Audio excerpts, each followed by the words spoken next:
if a plus b root n is a positive square root of this number.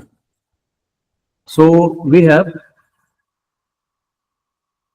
29 minus 12 root 5, इसका square root करेंगे तो number आना चाहिए a plus b under root n, और ये positive होना चाहिए.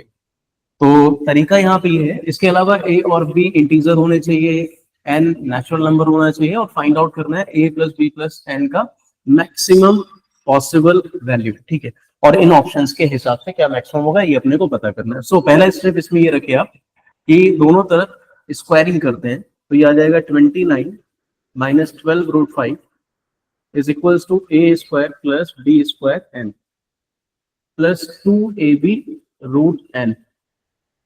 तो ये जो टर्म है ये रिप्रेजेंट करेगा 29 को, और ये टर्म ये रिप्रेजेंट करेगा 12 रूट 5 को, वो भी साइन इसमें देखेगा माइनस का है. ठीक है, तो यहीं से शुरुआत ले लेते हैं. अगर 2ab रूट n की वैल्यू माइनस 12 रूट 5 है, तो यहाँ एक चीज कंफर्म दिख रही है मुझे कि ये जो 2ab है इसके थ्रू यहाँ से कुछ सिंप्लीफिकेशन हो सकता है और कुछ केसेस यहाँ से निकल के आपके सामने आएंगे. तो ये हो जाएगा आपका माइनस का 6 रूट 5. तो यहाँ से क्या क्या केस बन सकते हैं, यहाँ आ सकता है n का वैल्यू 5, a और b का प्रोडक्ट माइनस 6 लाना है, तो a और b का प्रोडक्ट माइनस 6 कौन से केसेस में हो सकता है, a और b माइनस 6. एक हो सकता है 2 इंटू माइनस 3, एक हो सकता है माइनस 3 इंटू 2, ठीक है, या माइनस 2 इंटू 3, या 3 इंटू माइनस 2. पर इसमें से अपना केस कौन सा है वो इस स्टेटमेंट के थ्रू पता चलेगा कि पॉजिटिव स्क्वायर रूट होना चाहिए. ठीक है, तो अब जब मैं वैल्यूज लिखूंगा a plus b root n की, तो केसेस के हिसाब से चलते हैं. n फिक्स है 5. ठीक है, तो पहले केस से चले तो ये आएगा a का वैल्यू 2 और b माइनस में तो 3 रूट 5. ये डेफिनेटली नेगेटिव होगा, दिस इज नेगेटिव, ये पॉसिबल नहीं है. दूसरा उठाइए माइनस 3 प्लस 2 रूट 5. अभी अब देखिए रूट 5 2.2 के अराउंड होगा, तो इंटू 2 करा तो 4.4 के अराउंड, माइनस 3 मतलब कि ये पॉजिटिव, ये अपना केस हो सकता है. आगे बढ़िए माइनस 2 और प्लस 3, माइनस 2 प्लस 3, ये भी डेफिनेटली पॉजिटिव होगा, ये भी अपना केस हो सकता है. लास्ट केस 3 और माइनस में 2 रूट 5, यस ये नेगेटिव आएगा, ये अपना केस नहीं होगा.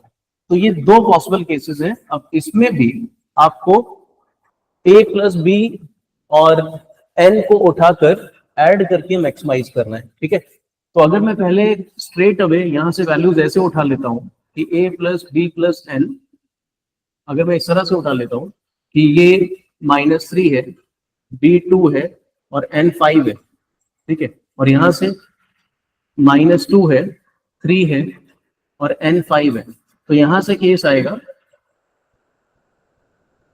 4 और ये केस आएगा आपका अगेन 6. ठीक है, पर 4 तो कहीं ऑप्शन, हाँ 4 भी ऑप्शन में है, 6 भी ऑप्शन में है, तो फिर क्या लगाया जाए. ऑब्वियसली आप सोचेंगे 6 लगा दिया जाए. यहीं पे इस सवाल में गलती होने के चांसेस हैं. देखो क्या करने का है, आप ऐसे भी सोच सकते हो क्या कि अगर ये, क्योंकि आपको मैक्सिमाइज करना है ना, ठीक है, तो a तो फिक्स है, जैसे पहले केस में जाइए तो a फिक्स है, पर मैं b को चेंज कर सकता हूं जिसके थ्रू n चेंज हो जाएगा. n क्या है एक्चुअली, n अंडर रूट का एक नंबर है, तो अगर मैं इस नंबर को 2 अंदर करूं तो 4 अंदर जाएगा, करेक्ट. तो इसी नंबर को चेंज करके मैं ऐसा भी लिख सकता हूं क्या कि माइनस 3 होगा a का वैल्यू, ये अंदर गया तो 1 बचा b, और अंडर रूट में 2 जाएगा तो 4 बनेगा, अंडर रूट का 4, तो 4 इंटू 5 20 हो जाएगा. ये केस यहां से आएगा, तो इसका आंसर इस केस में आ जाएगा 18. 18 भी ऑप्शन में है. ठीक है, एक और चेक कर लेते हैं, हो सकता है 22 आंसर हो. तो दूसरा केस चेक करिए, तो यहाँ पे a माइनस 2, अगर मैं 3 को अंदर ले जाता हूँ तो अंडर रूट 9 बन जाएगा, तो वो 45 हो जाएगा, और b बचेगा 1, जब अंदर ले गए तो यहाँ b 1 बचेगा, तो इस केस से आएगा आपका 44. पर क्या 44 ऑप्शन में है, नहीं 44 ऑप्शन में नहीं है. तो ऐसे तो आंसर 44 मैक्सिमाइज कर सकते हैं अपन, पर ऑप्शन के हिसाब से क्या लगाएंगे 18, तो ऑप्शन सी इसका आंसर हो जाएगा. अच्छा सवाल है. ठीक है,